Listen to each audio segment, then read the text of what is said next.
I've had many of you write to my office in the last couple of weeks as word has come out that Justin Trudeau has issued some new environmental policy as it relates to reducing Canada's greenhouse gas emissions profile. Now, I want to start by saying I think everybody agrees that we have to protect our environment. That's something that we should all be agreeing to.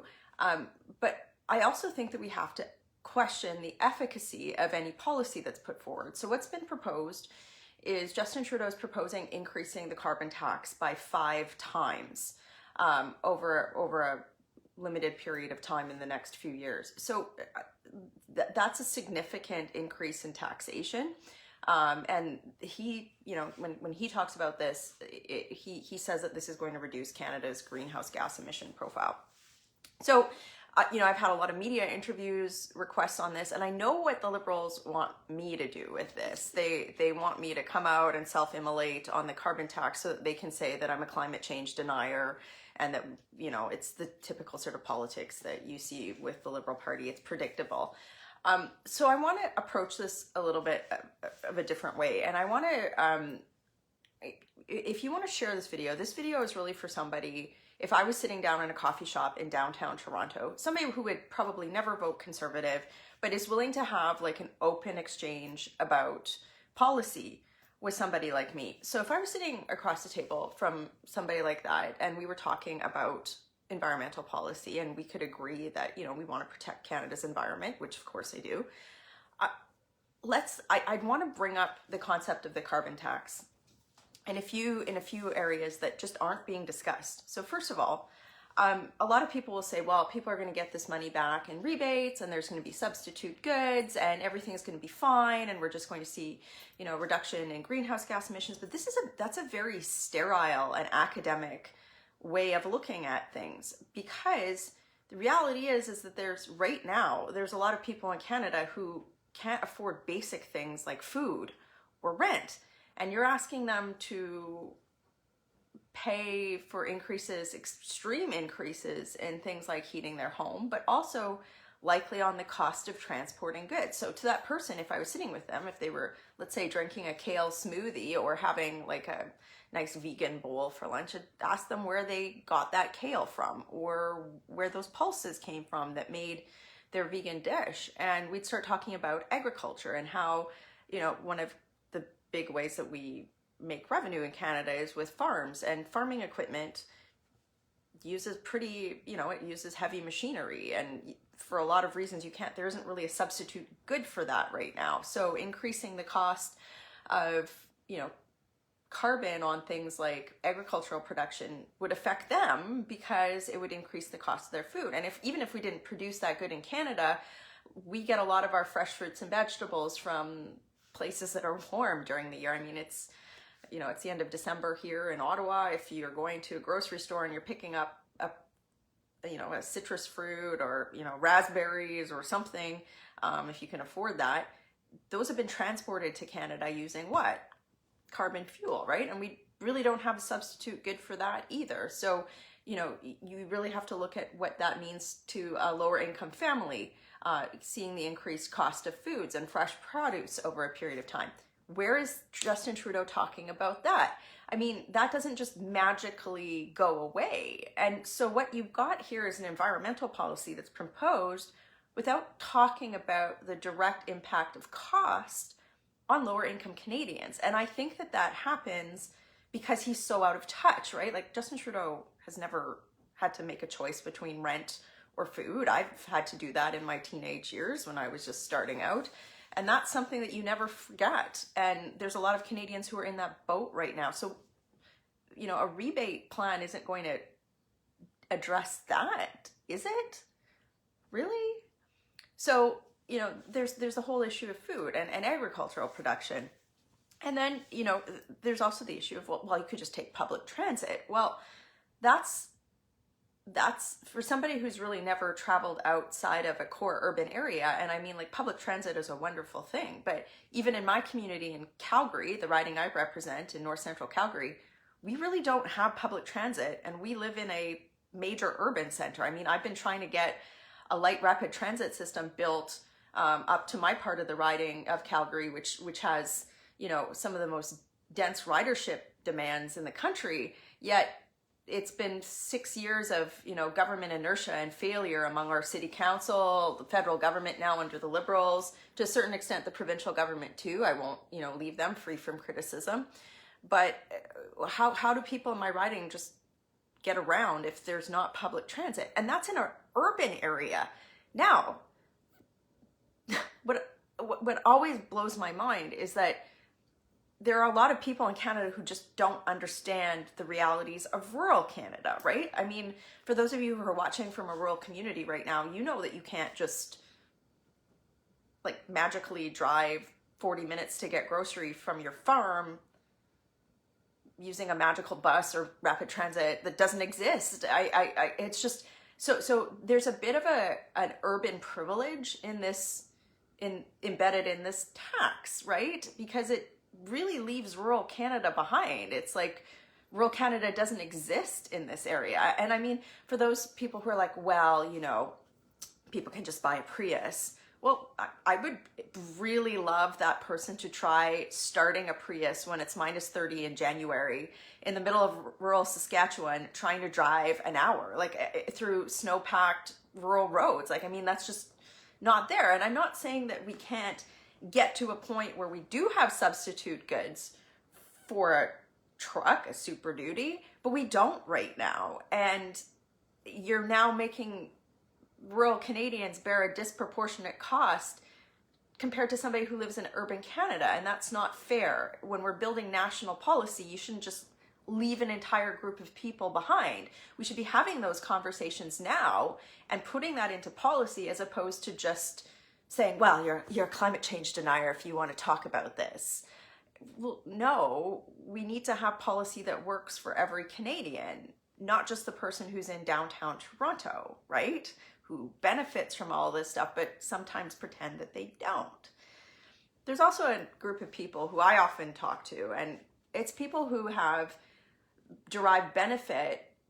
Let's say they're retired now, and you know what, thank you for your contributions to the country, but I've talked to people, I remember door knocking on Vancouver Island, where I went to somebody's house and they're like, well, we always voted Conservative, but we can't because, you know, you don't support the carbon tax. And I said, well, where are you from? Well, we're from Calgary, and we worked in the oil and gas industry, and we want to leave a, you know, better generations ahead for the planet. Well, that's great, but they're not acknowledging their privilege, which is they have a pension and a house on Vancouver Island, and they spent like 60 plus years benefiting from a carbon-based economy. So I think too, like, that viewpoint needs to be checked when we're talking about low-income Canadians who are now looking at a 5-time increase in the cost of fuel. And, you know, again, like, you can't just say that these rebates that the government are putting forward are going to magically solve that problem, because it won't, right? And especially after all the economic loss of the pandemic, like, we should be talking about what the impact of that is going to be. You know, I would just say that, like, when we're talking about environmental policy or any policy in the context of Canada, we should never be putting policy forward that leaves an entire group of people behind, right? And frankly, I mean, as a Calgary MP, you know, I know there's a lot of people, if you're watching this, there's a lot of people who vehemently oppose pipelines and vehemently oppose the oil sands in the energy sector. And they just, you know what, they support shutting the industry of my province down. But is it fair to just tell an entire province to screw off and we're shutting down your industry with no plan to help people eat? Like, that's what bothers me the most, is trying to say, like, look, like, let's work collaboratively on climate policy, but you can't just tell people that they're climate change deniers if they work in an industry that you've shut down and don't have an alternative job. And I also, frankly, like, let's talk about, you know, the white elephant in the room here. We all buy cheap goods from China, right? So you can, like, you know, put all the carbon tax you want in Canada, but as long as we're reliant and we're used to buying products that are produced overseas in countries that have super high carbon intensive economies, like, there's a bit of a problem there, right? And again, I know that many Canadians have to rely on those goods because you've got to put clothes on your kids, right? So like, what I'm trying to get at there is that the energy that we produce in Canada is actually produced under some of the strictest environmental standards in the world. So, and we don't have a magical substitute good for carbon-based energy. And anybody you talk to, even the most strident environmentalists, will be like, you know, you're right, like we still use carbon around the world for a variety of uses. So why wouldn't Canadian energy be a part of that? And why couldn't you be talking about a broader plan over a period of time rather than just shoving a carbon tax down people's throats without talking about any of the rest of these issues like they don't exist? And talking about these issues doesn't mean that we can't or don't want to talk about the environment, but there's also reality here. And I think, you know, after doing this job for a while, the thing that I resent the most about this discussion is that it's come down to this polarized two extremes where we can't be talking about the realities that many Canadians are facing right now, and that we can't demand better because, you know, the left has this caricaturized version of what this debate looks like. And that's what I'd say to that person across the table in downtown Toronto. They might not want to listen to me, but my community is really struggling here because this conversation has not happened within the Trudeau Liberal government. And when I see a 5-time increase in the carbon tax after we've suffered the effects of COVID, it's really frustrating, to say the least. And we need better. Everybody needs better. Even somebody who would never vote for me as a conservative needs to understand that you can't just leave entire classes of people behind in this country and not have political and social unrest, right? There's a reason why people in Alberta are so pissed right now. It's because they feel like they, you know, that Trudeau just doesn't even think that they exist. And that's the reality. I mean, how many times has Trudeau been to Alberta for any sort of meaningful way in his time as prime minister? Like, none, right? I've been to every corner of the country in a meaningful way, right? I door knock all the time. Like, I mean, obviously not this year because of COVID, but I've really tried to get a perspective of that person that person I was talking about, that I would love to have a conversation with downtown Toronto. I try to understand that mindset, but there's not appetite for that in the current political context in Canada. It's like, you know, 140 characters or whatever it is on Twitter and just bots and crap, and people are suffering for it. So,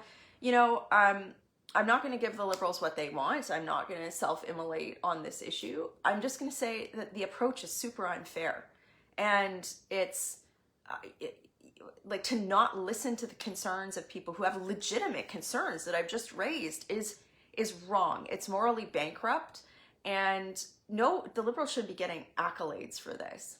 So, you know, I hope somebody who's listening, I hope you can share this video with somebody who, you know, is militantly Liberal, militantly Justin Trudeau supporter, but actually might be open-minded and care about, you know, the regional disconnect that we're seeing in this country, or maybe has never been outside of downtown Toronto or downtown Montreal, or maybe has never spent time on a farm. And if they care about Canada, if you're listening to this and you fall in that category and you care about Canada, then we have to be demanding that all levels of government have this conversation, that you can't just put forward an incredibly punitive tax and then just have a let them eat cake approach to millions of Canadians, right? That's not how our country stays united in the long term. And at a time when, you know, North America is facing existential threats from the rise of, you know, powers like China and Russia, you know,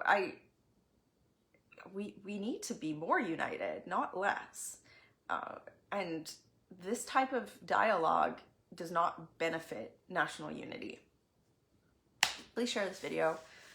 Here in Ottawa today, just closing up the office, got a few more meetings, and I cannot wait to get back home to Alberta. Working hard for you. Have a great day.